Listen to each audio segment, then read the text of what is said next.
talking with Shawn Grady, a member of the 2014 class for the Michigan High School Lacrosse Coaches Association Hall of Fame. We're doing the first interview for the second season of Conversations with Lax History. And first of all, thank you for sitting down and talking with us. Thank you. And I guess we can start at the very beginning.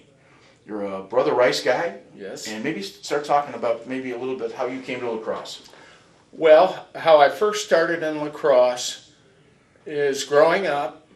I had a buddy who was a tennis player, and he had a backboard in his driveway, and he had to practice, and he would just hit balls and hit balls. Well, I kind of hated tennis, and I noticed that there was a lacrosse stick in his garage. And so while he was playing tennis, I used to play, I guess what you would call wall ball, just would throw it against his backboard for an hour or two at a time while he had to do his practice. And that's how I got the bug. Now, you're a 1976 Brother Rice graduate. Yes. We should point out that Brother Rice, they had no lacrosse in those days. Right. You know, from that perspective. So you start out playing with your buddy who's a tennis player. Yep. And you find yourself eventually out of high school. Right. You headed to Michigan State. Yes. How does that start? Well, back then there was an East Lansing lacrosse club, and I had two guys from New Jersey, one of whom played for Michigan State's team, and they told me about this East Lansing club. And I said, well, that's great. So I got a crash course out at Brody at the Commons there, and every day after class I would throw and catch and learn everything I could about more than just throwing it against a backboard. And so I played in a club game, and Boku Hendrickson was on the team, and he said, why don't you come play for us? And I went, you're kidding, right?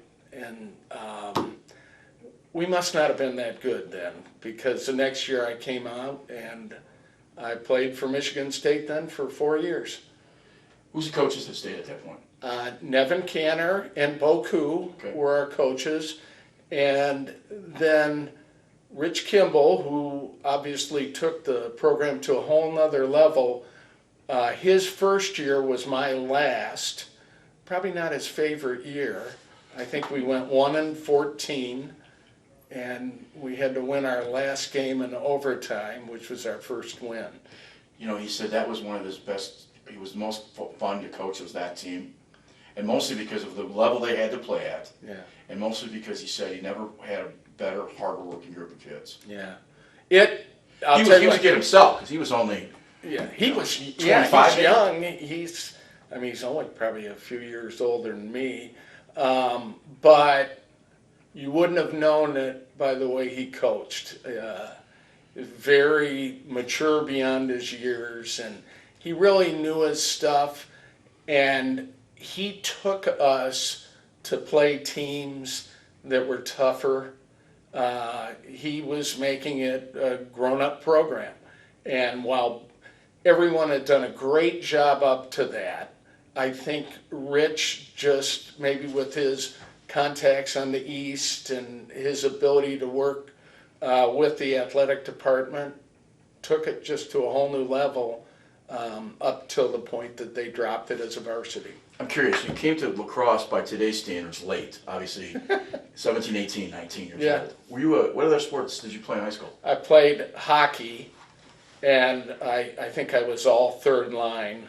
I was an okay hockey player. I wasn't great, but what I found, and I found this with players that played for me, is hockey players make good lacrosse players. And I don't know if it's because they're used to working with something 3 feet away from their hands with a stick. So when they could stick handle and shoot, a lot of them could cradle and shoot just as well with the lacrosse stick. It's also a mentality thing. You think about the stick in hockey. Football players, when they come out and play lacrosse, end up playing football. Right. Hockey players come out and play lacrosse. Right. Because they've gotten hit with a stick before. Right. And football players have never had, other sport athletes never learned that lesson. Right, and I think their spacing and they're looking to pass, the function of wanting to get assists seem to come more from a hockey player. And we had some great players that went on to become even better hockey players. Talk about, you've had some experience watching the MCLA and some of the club teams lately. Talk a little bit about the difference between what is now club lacrosse, even Michigan State's team, from what maybe you were involved with back in the middle 70s. Well, less organized? The club lacrosse now, the talent is very good. I mean, Michigan's talent when they were a club team, State's talent as a club team, they were a lot better than we were as a varsity, just because so many more kids have played longer. I mean, I coached some high school teams that, other than their size, I bet they could have beat us. I mean, we were okay, but Right. as years go on, I look a lot better than I did back then, because you can say, oh yeah, I played varsity lacrosse. And while we did work hard and everything, we didn't have the talent that kids Right. have today. I mean, we just didn't grow up with it. Skill similar, or was it just speed? If you watched how we played, we looked like old black and white Bob Cousy Okay. dribbling the ball. Okay. It just, even when you look at the time North Carolina was at the top, and Hopkins and Syracuse, the game just looks like it moves much more slowly. Right. And today it goes faster, and I loved it, because I said to our kids, we're going to play Showtime lacrosse. We're going to run and gun whenever we can. And to me, maybe it's because I had ADD or whatever, but I wanted to go. And kids used to say, well, Coach is so old school. And I said, well, if old school is running and gunning, scoring a lot of goals, well, then I think you're going to like old school. I always use the term Oregon football, the way Oregon played Yeah. football back when, a number of years ago, Yep. when it was just up and down the field. Maybe some of the other West Coast teams, the way they play football, it's the same kind of thing. There's no sense of passing if you can shoot. Right. Makes Right. sense from that standpoint. So State was a good experience for you, obviously. Oh, yeah, great. Loved it. Made great friends. It gave me a bit of discipline in college that I wouldn't have otherwise had. And I think it got in my blood that I just couldn't leave it. And the Rich Kimball tree, of which you are at least at 1 year of that member of Yeah. that group, just a lot of coaches came out of that program. Oh, absolutely. I think Rich did a great job in building character and a love of the game. I mean, even though we got pasted in the year that I played for him, it's a great year. And I learned a ton. And so even to this day, even though I'm retired, I go help him with tryouts every year. And, I think I probably owe him sprints. So instead I do tryouts for him. It was funny, you talked about today where they don't use Duffy, the indoor facility, for anything. Right. But Rich actually talked about playing Syracuse inside of Duffy. Uh-huh. And so it was a different world in terms of the way the university looked at lacrosse in those days as well. Right. Well, actually, the best athletic director for lacrosse was George Perlis. Yeah. He did more to help elevate that program under his watch as AD. More money came that way, a little bit more access with facilities, and so Rich had a great relationship with it. I wonder if that has to do with the fact he wasn't a politician. Well, He was an athletic director, coach, teacher, yeah. more than he was a politician. Yeah, well, I think he tried to do a little of both, and so they told him to pick a lane, and Right. he ended up AD. I've never heard that statement before, that you thought that Perlis was that strong towards the lacrosse program. Well, That's I insightful. think Rich would tell you that, Yeah. that he was very open, which is not something I would have envisioned. Really? But, yeah, I just, you think the football guy, Right. and he's going to go to the main sports and the revenue sports. But I guess he did a lot for the non-revenue sports while he was in charge. Well, now you played it in college, and Yeah. apparently you didn't get out of the bug. The lacrosse bug didn't leave you because you played a lot of club lacrosse up until the early 90s. Yes, I played, actually, of all things, after I graduated. Rich took me to a senior all-star game down at Ohio State. And back then, all the varsity teams would play down there, and the club teams had a game either before or after us. Well, all these guys I knew from Michigan said, well, what are you doing now that you're graduating? I said, well, I'm moving to the Detroit area. They said, well, come play for us. So after 4 years of being a Spartan, I played club ball for Michigan for 3 years with the agreement that I would do everything, but I wouldn't say go blue. So at the end of every huddle, I just said I'd kind of walk out. I mean, they were great guys. I got great friends there. Then I moved to Chicago, and the first thing you did was find your team. And at the time, there were 3 teams, and I latched onto the Chicago Lacrosse Club. And I'll tell you, there I played with the best talent I've ever played with. Really? Yeah, because a lot of guys from the East Coast will gravitate to Chicago. And I mean, we had guys from Hopkins, Syracuse, Cornell. I just looked and I said, "Wow, can I run a line here?" I should ask you, what position did you play? Well, I played. I think you're an attack. I may be wrong. I have the wheels of an attackman.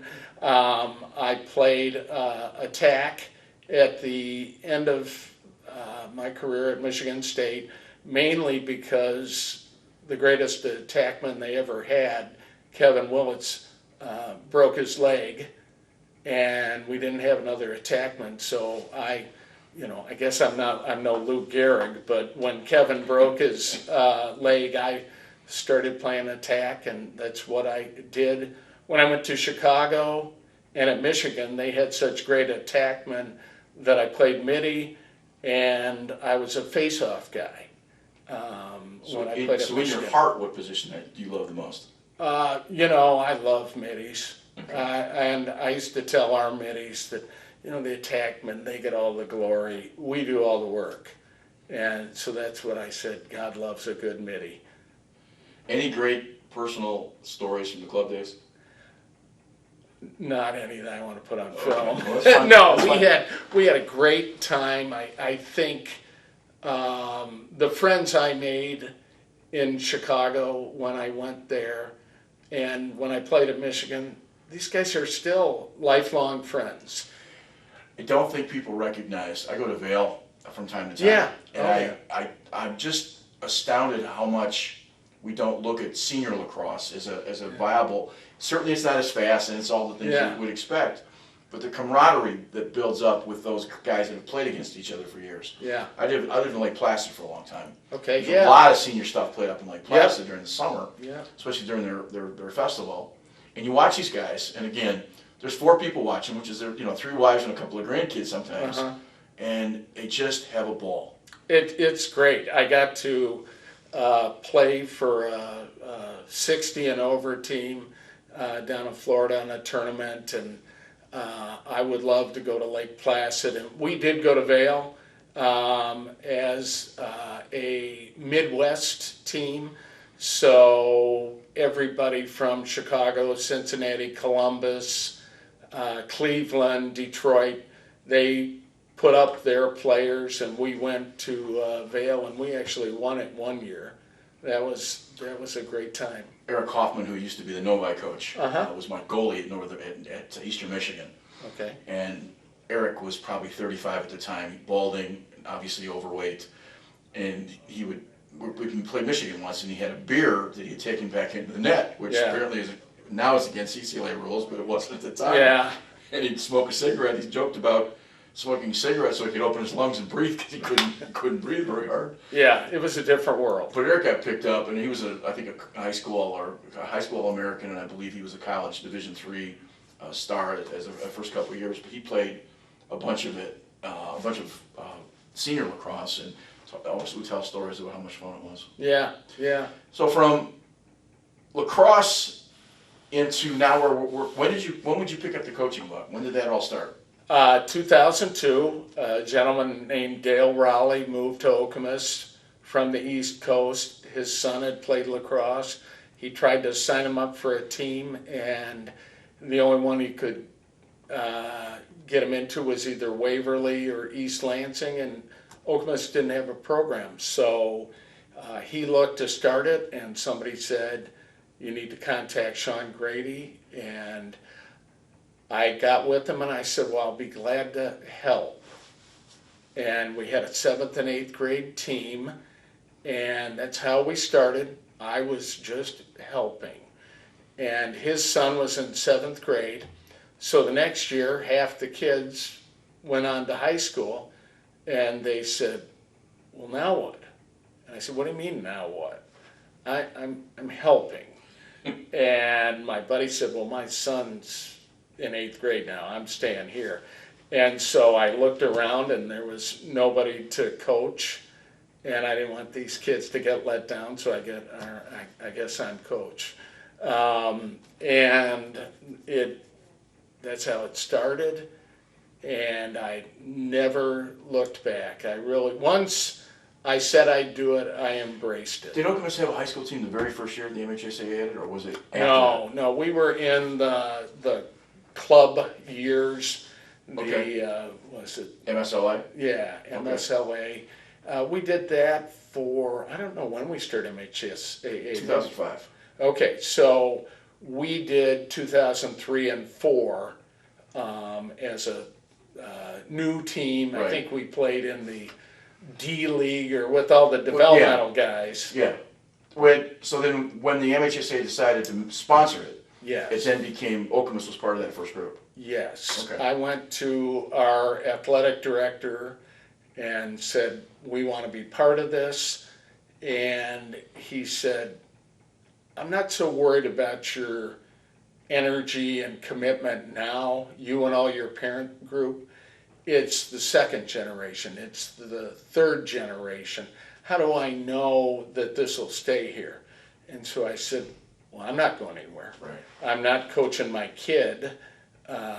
So I didn't have anything where I was just looking to get my kid on a team.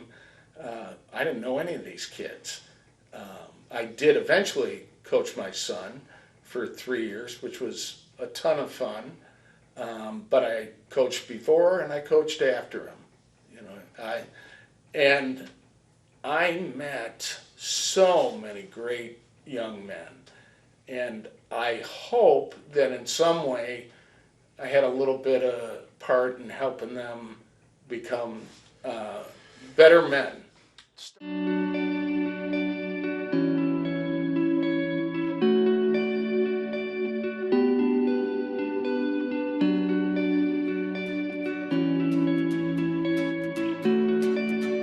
Talk a little bit about when Okemos started. You had an established program at Waverly that was very strong. Yep. East Lansing is almost as strong. Yes.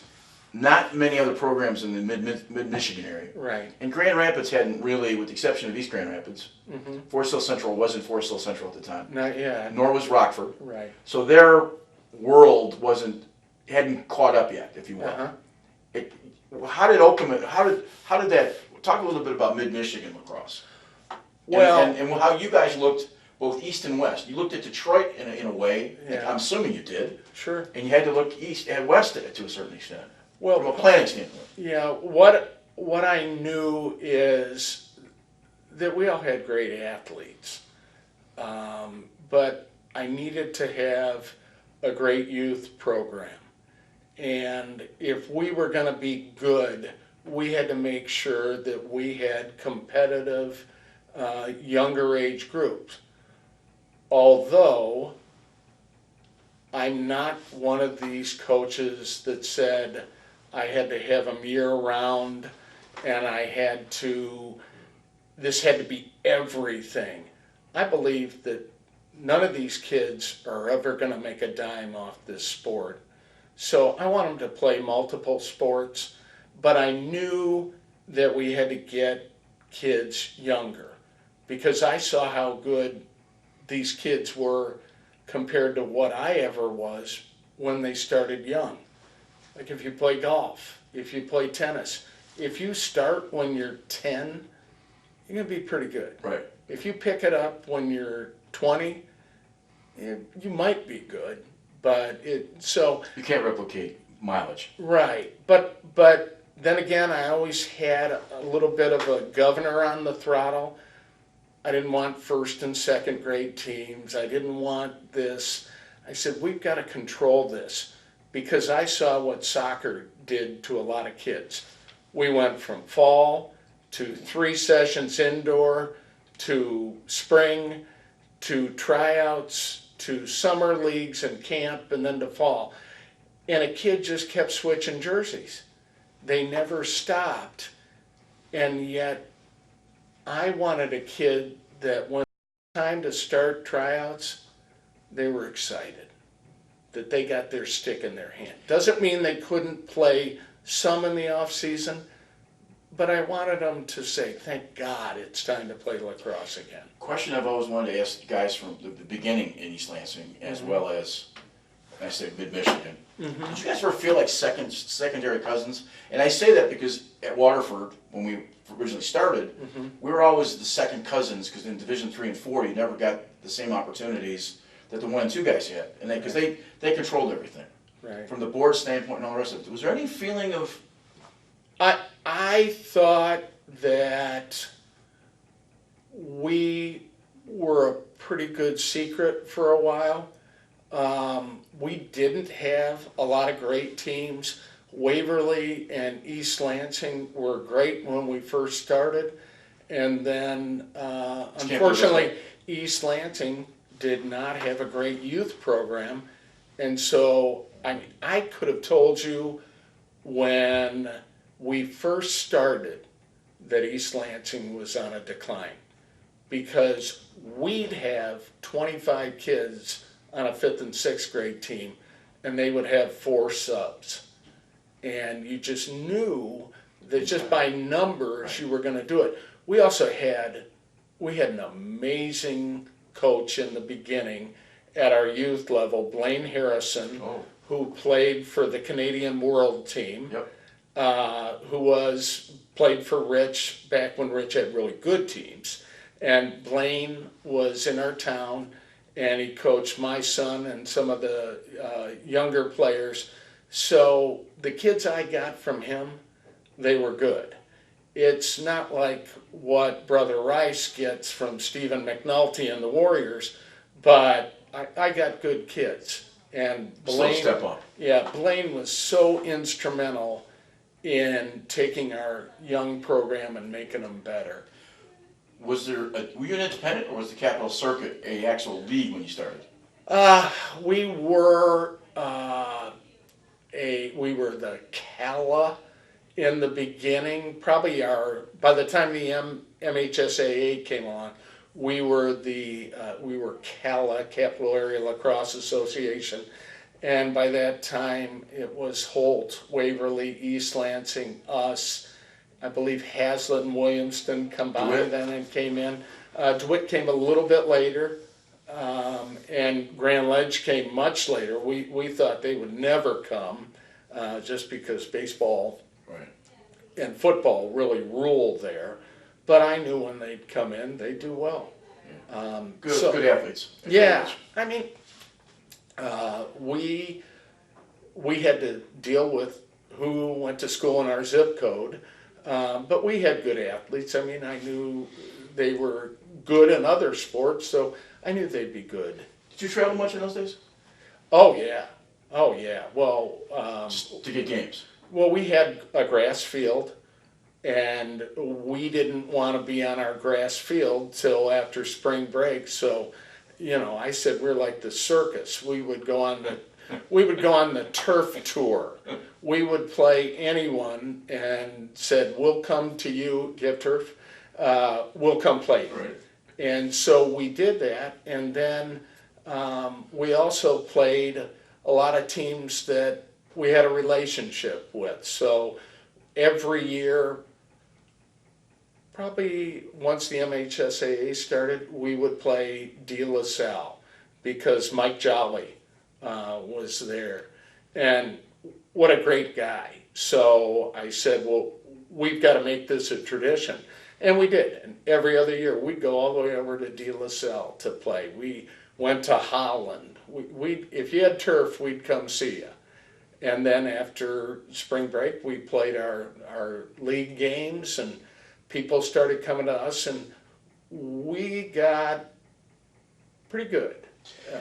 When Ken Ramashevsky's son died, unfortunately, I went to Mike Jolly, and they said, I was at Orchard Lake at the time, and I said I'd like to do something for the charity. It was a Heart Foundation. And we put a traveling cup between De La Salle and Orchard Lake.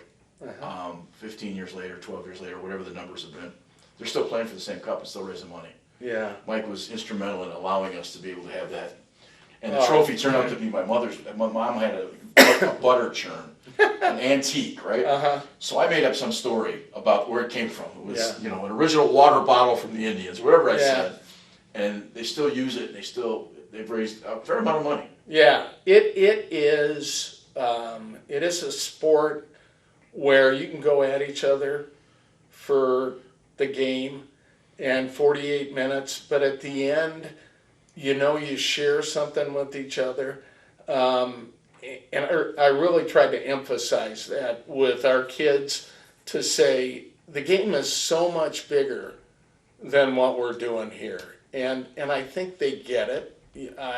I know because I was at a wedding of a former player last weekend, and I probably had 12 of my kids there from 2009, 2008, and oh my gosh, they could not stop talking and telling stories, and and those stories get better with years. Oh yeah, and I heard things that I did that I said, I did that. And he said, oh yeah, you did that. So just a lot of fun. But as we got better, we started having better rivalries. De La Salle was the start of it, and I'd say they really helped elevate us and bring us to light, like you said, with the west side and east side. We started scheduling Country Day. When did you as a coach know you were good? You were there 14 years. You start in 2002. When did you know you were a good team and a good program? Statewide. I knew 2007 we had a good team, but I knew that was the beginning of something pretty good.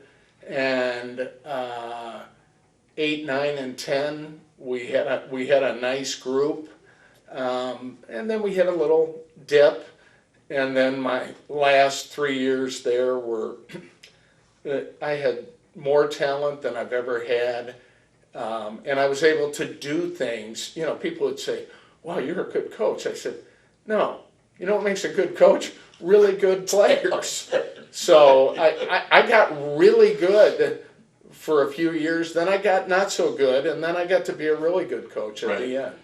I went from Waterford to St. Mary's in the second year. We go to the state finals, and all of a sudden I'm a genius. But I just walked in to having more talent. Well, that was a great crop of kids. Yeah. And I think that was 2010 or 9, no. Right in there. Yeah, those were great. Yeah, same thing though. But you just had better players. Yeah. You put a scheme in place and get out of the way. Yes. From that standpoint. Yeah. You made it to the finals in 2014. 2013. 15. 15. Yep. Talk about that run.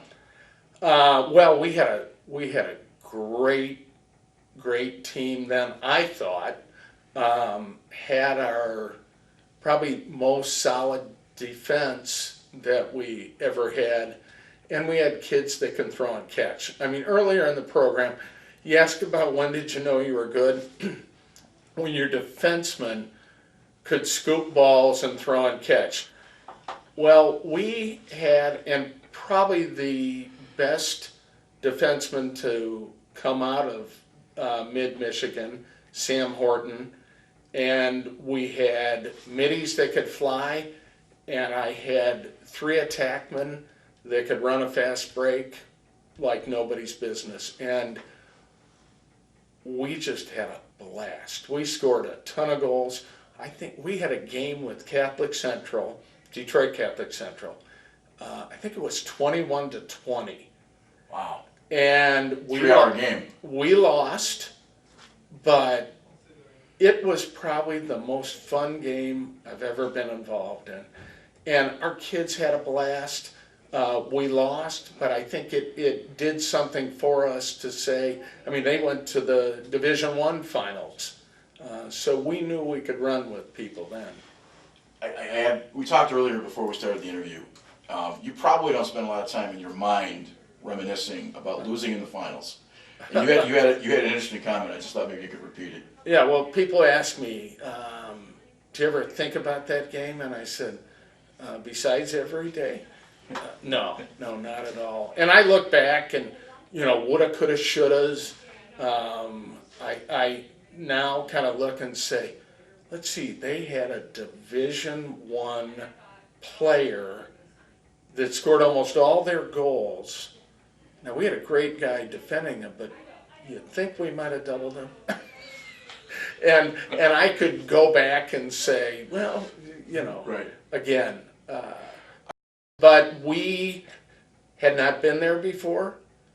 We played Cranbrook, who had been there so many times, and I think our kids were a little spooked early, but are so happy that they fought back. I think we were 5 or 6 goals down, and we came back to just losing on a last shot.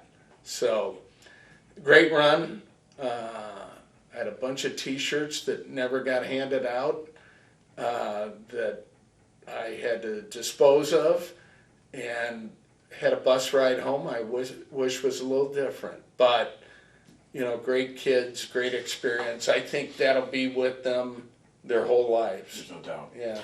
Talk a little bit about your son. Your son played for you. Yes. And he graduated in? He graduated in 2010. Okay. Talk a little bit about the experience of father and son. He was probably better than I thought he would be in terms of coaching him. Never, ever expected anything. In fact, I now see him play. He plays club ball in Chicago, and we went and just watched a game while we were in there. And you can tell he's kind of a coach's kid. He sees the field really well. But I probably had a lot of fun coaching him, and he was easy to coach. I mean, he was a pretty good player. Put your dad hat on. Yeah.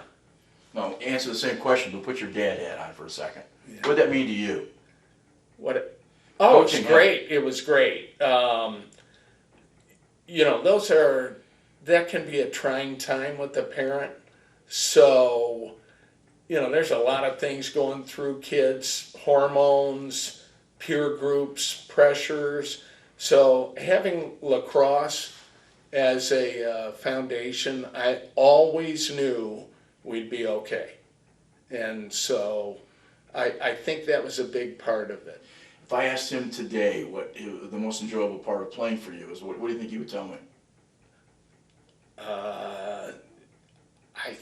I would hope he would say that I let him play. That you were fair? No, that I let the team play. Okay. I tried not to... Get in the way.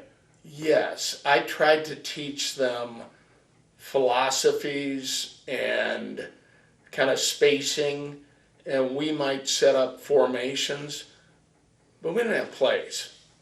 The only time we had plays was on man up. What I wanted them to do was to be able to think the game.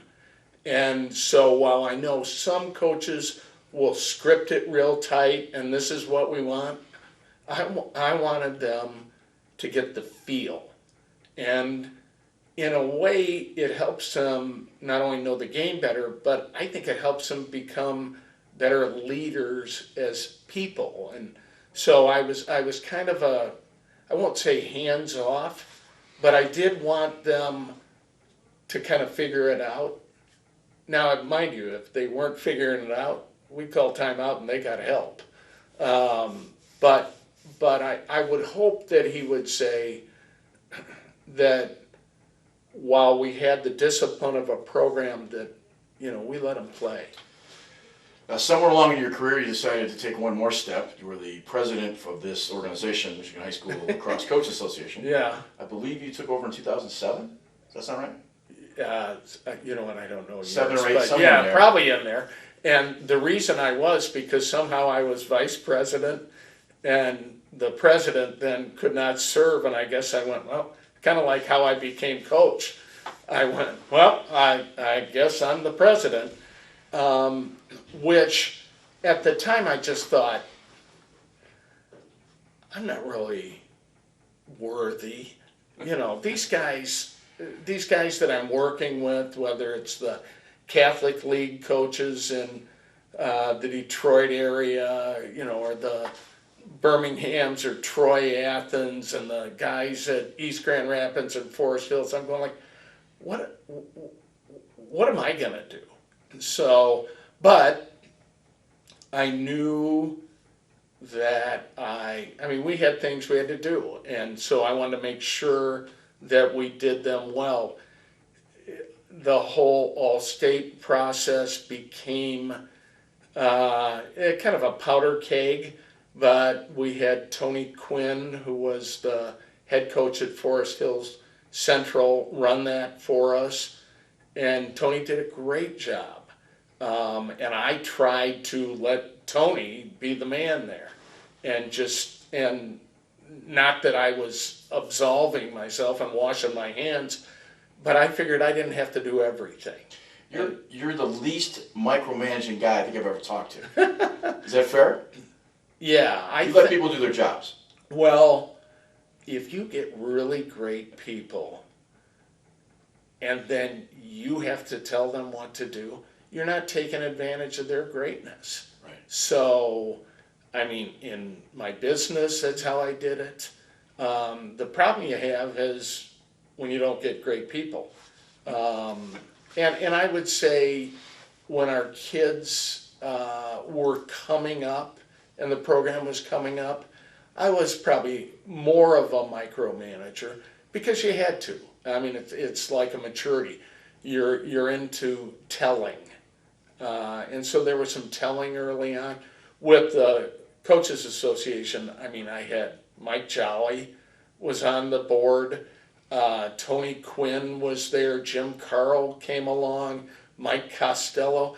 All these guys are great people, tremendously organized, and why wouldn't you let them be free?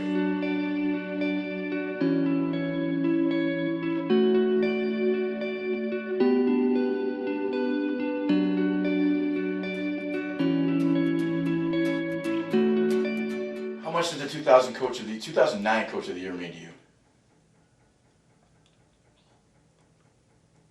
I think it meant a lot. Not for me, but I felt like we had arrived. And I wonder sometimes, because I was the head of the association, I probably got some sympathy votes. But we had a great team that year. We lost 2 games. And the second game we lost was in the tournament. And it was my fault. We played Mattawan. We played a horrible game, and Dave Moore's team. it was coming, all the way down to the end. And Bert Smith was our referee, and I've known Bert. I played with him back in my club days, and I just said to him, "When we get the ball, timeout. When we get the ball, timeout. When we get the ball." Well, all in one motion, my son picked a ground ball up, shot, and scored. Timeout. Yeah, but and he had said, "Coach already had timeout," and I said, "He's right." And our parents were going nuts, our kids were shocked, and Nature of the beast. I'll get emotional about this. My son let me off the hook. How? he said, "Dad, timeout was the right call." Wow. And I just went, Wow. so, sorry, I don't. No. Hey, Wow. and he did that right then. Yep. Must be. That's pretty amazing. Yeah. Where were you in the tournament? Regional semis. Okay. So we were going to play East next. Right. And If you'd played Mattawa the next day, you win by 5? oh God, Yes. we should have won by 20. Okay, so it was the perfect. It was the perfect storm. Perfect storm of bad, and we called after the timeout. We got the shot we wanted, and the guy just banged it right off the goalie's head, and it was like, oh my gosh, you're supposed to miss him. But, would we have done anything beyond that? Maybe. In our later years, that's one thing I can say. When I left, we had winning records against East Grand Rapids, Country Day, De La Salle. We were close, I think, with Detroit Catholic Central. But Forest Hills Central, we could never get over the top on them. They always had our number. Yeah. But so we had some really good teams that we had winning records with. So it's kind of fun. What made you retire? I said my wife and players. Right. No. I think it got to the point where I was 6 years after my son graduated. And I think my wife was thinking, we're empty nesters now. It was taking a lot of time. And to keep our program right, I would have given even more time. And I was fortunate that Mike Van Antwerp, I got him in and helped me coach in 2015. And I said, if you come over after I'm through, you should be the coach. And he lives in Okemos. His kids go to school in our district. He had been at Holt and had resigned. And I said, no, you got to come with us. And so it was really good to be able to have someone that good ready. And so I think that made it a lot easier. I've had the good fortune of coaching a dozen or so Okemos girls at Michigan State. Yeah. And I'm sure the boys are the same way. You're fortunate to have great kids in your Yes. district. Yeah. I suggest that other districts don't, but you do have some exemplary kids in that district, to say the least. So Yeah. that doesn't hurt either.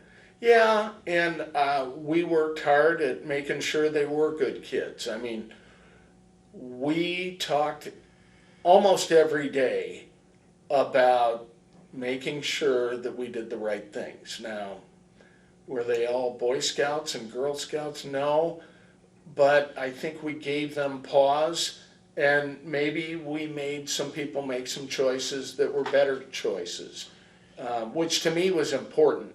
I'll tell you, wrangling 25 kids that go home to their parents every night was not easy.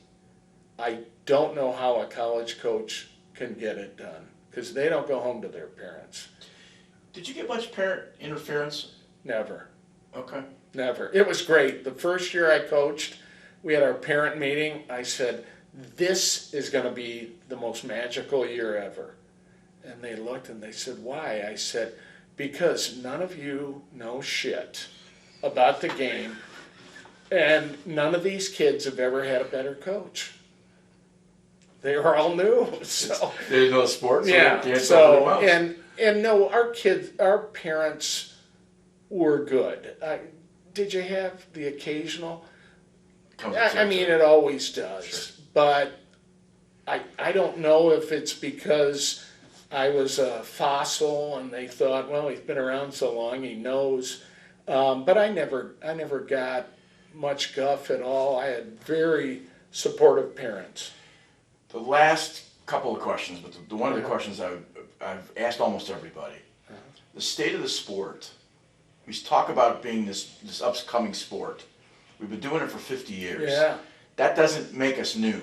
Right. Number one, we have 139 teams. Right. You watch and you observe the sport. You were in it a long time. You still Right. keep a finger in watching, I'm sure. Yeah. Just maybe some thoughts on where we are and where we're headed, and maybe talk a little bit about travel in high school and where that all fits. Well, to me, I don't really love the money grab that's out there. I mean, I see what's happening all summer with travel teams and tournaments and showcases and all that, and that's fine. But I think all that's doing is devaluing the high school experience, and it's almost taking like basketball is with the AAU circuit in the summer, except all that stuff in the summer keeps us a country club sport because it costs a lot of money. And I worry about that. I would rather it become more saturated throughout the state, and so that more teams play. Why can't urban teams get together and have a co-op? Decided to, it's been, Yeah, I think my wife, I like to say that my wife and players asked me to retire. No, I was going to retire the year we went to the finals, and that was going to be my last year, but I had not told anyone other than my family.